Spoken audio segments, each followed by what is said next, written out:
Celso Dulay, and this is Glitter Bomb. And our mission is to glitter the world, revealing the most interesting, provocative, and amazing people who help elevate, inspire, and invigorate the LGBTQ community. Are you glitter worthy? If you don't know today's guest, well, then you probably don't live in San Francisco, or you might live under a rock or something, but no worry, soon enough you will know exactly who she is. Because today's guest leaves a trail of glitter in her high-heeled wake wherever she goes. BB Sweetbriar. BB is an activist, performer, philanthropist, actor, writer, provocateur, singer, icon, and father. She has interviewed the likes of Lady Gaga, Michelle Williams, Dustin Lance Black, Dionne Warwick, Oleta Adams, Debbie Gibson, Jennifer Holliday, and Cheryl Lee Ralph, just to name a few.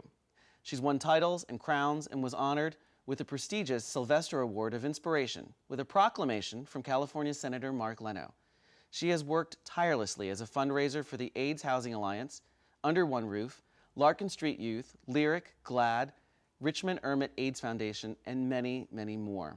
We had an opportunity to steal a few minutes from the diva of goodwill, and what we found, as you probably will find, is that it's not just in her namesake.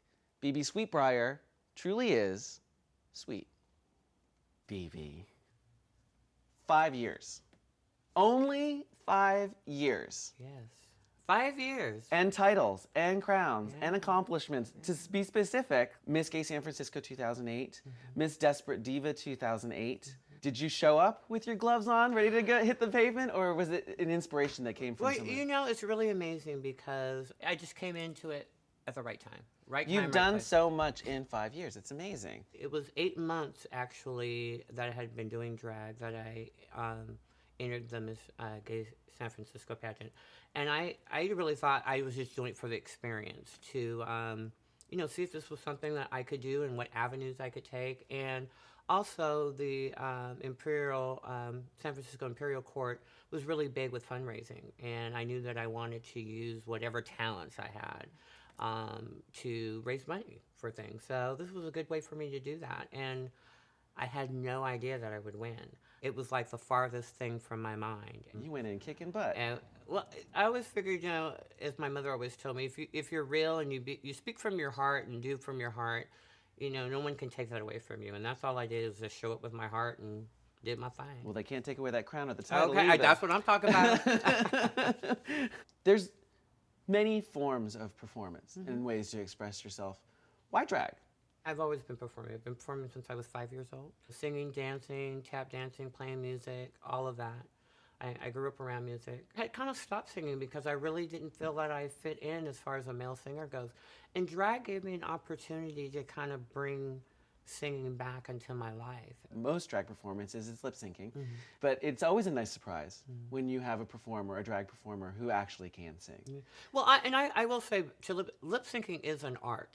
And we have some of the best lip syncing artists in San Francisco who you look at them and you really aren't aware that they're lip syncing. So it is an art. It's kind of neat to kind of look behind me and see that there are a lot more performers singing live than when I first started. It's certainly good. Unlike other cities in the country, when people kind of go to a drag show, many times they just kind of happened upon it. People go to a drag show here for the drag show. Yes. And you can get everything from camp to glam to androgyny to everything here. You can get it all in one show. People actually come out for the show, and that's why people such as Heclina, who produces some of the biggest drag productions here in the city, do well because people come for the show. They don't really come to the bar. They're come to fill up to watch what she's got to offer. A lot of people are going to be surprised to find out where BB Sweetbriar got her name from, because they won't equate drag queen, church. Right, okay. That's deep. How does that happen? Well, I'm a member of the St. Aidan's Episcopal Church here in San Francisco, and every year we do a musical fundraiser called Dempsna, St. Dempsna. It's a parody of many things, and the first year I partook in it was a parody of American Idol. They wanted to do a drag character. And I go, well, I'll do it. So I did it, and they go, well, we have to come up with a name for you. I think I had just finished watching a Will and Grace episode where they did the whole porn star name thing. That's how BB, my dog, And Sweetbriar, the first street I can remember living on, came about, and that's how it stuck. We know that I know, but we're going to let everybody else know that your mother is a huge influence on you. Yeah. I remember when my sister and I, when we went to my mom's service, and it was overflowing with people, standing room only, and this was just, a little old woman from Sacramento, California, doing her little civic state duty, working for the state of California, and doing her little thing, and so many lives that she had touched. I'm a proud parent of 2 daughters. Now at the ripe old age of soon to be 24, and one who's 19, and they're picking up what Mama's putting down. So Okay. they're in. Is it your oldest daughter or your youngest daughter that was in the movie with you?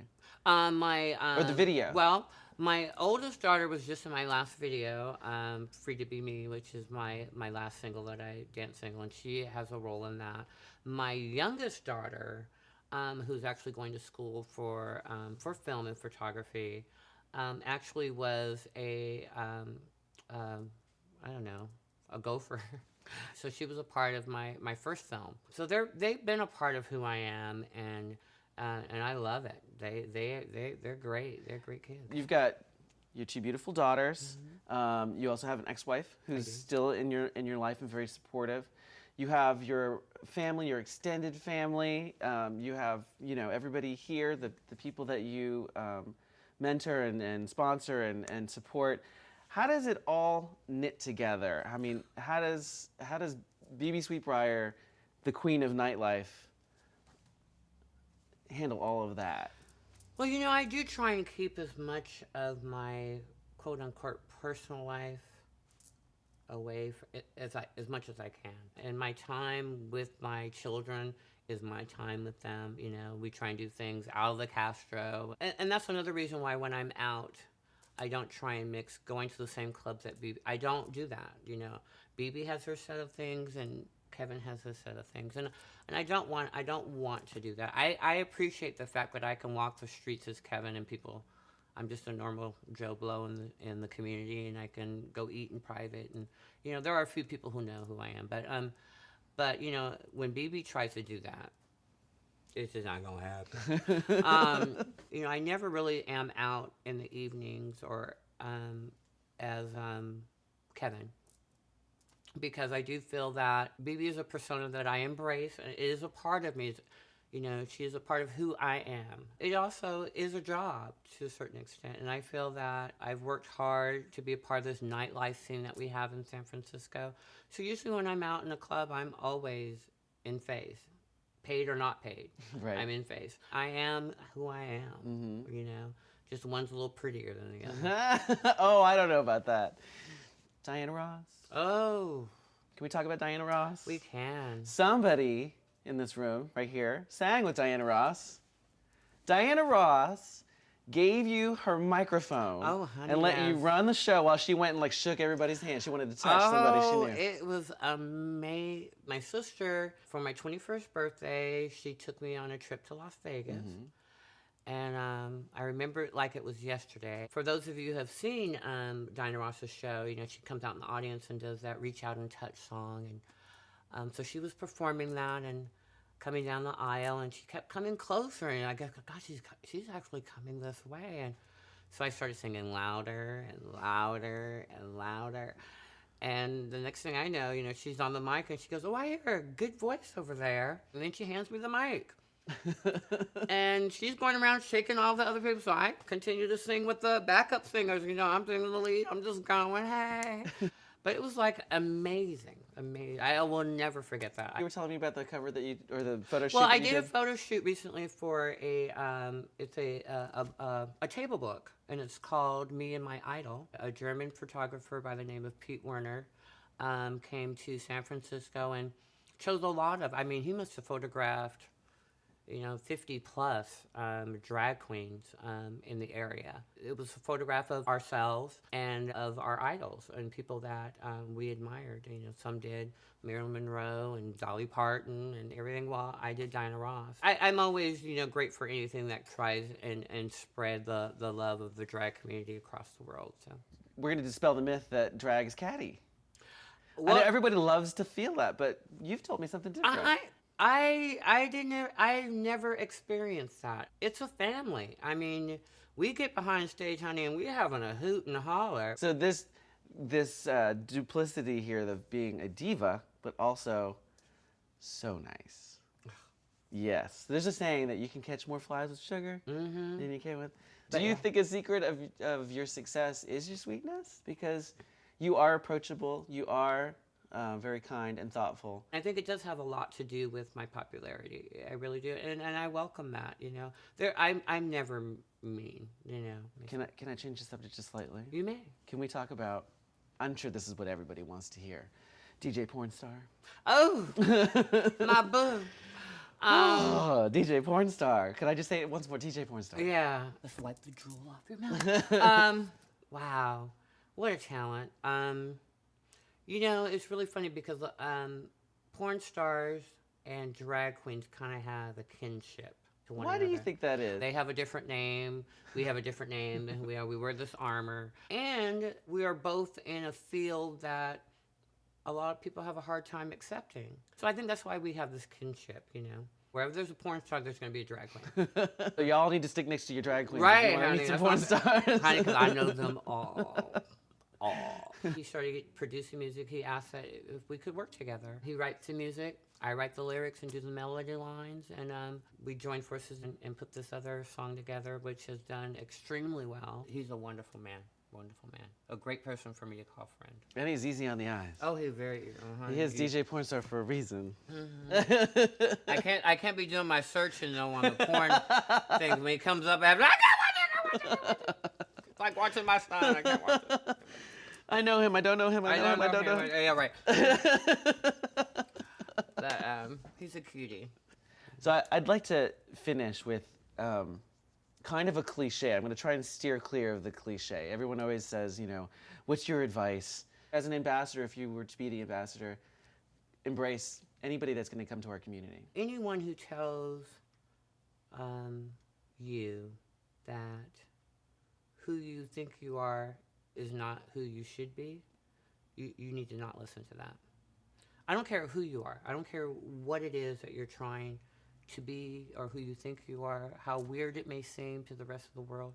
If that's who you are, you have every right to express that. And coming to the gay community or opening yourself up to say, I am gay, this is who I am, know that you are a part of a community of love and support. You have people who have gone through so much, have fought so many battles,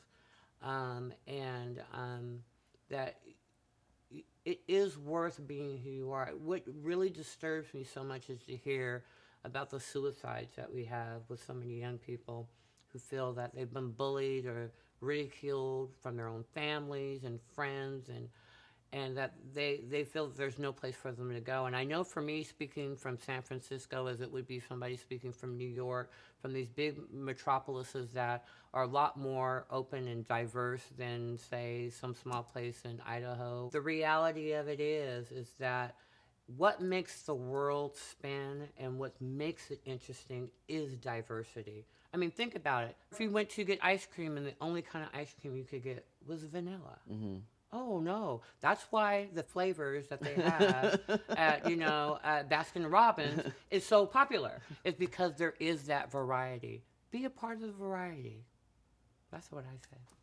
That's a good note to leave on then. Thank you, Vivi. You're very welcome. Cheers. Cheers. You're glitter bomb worthy.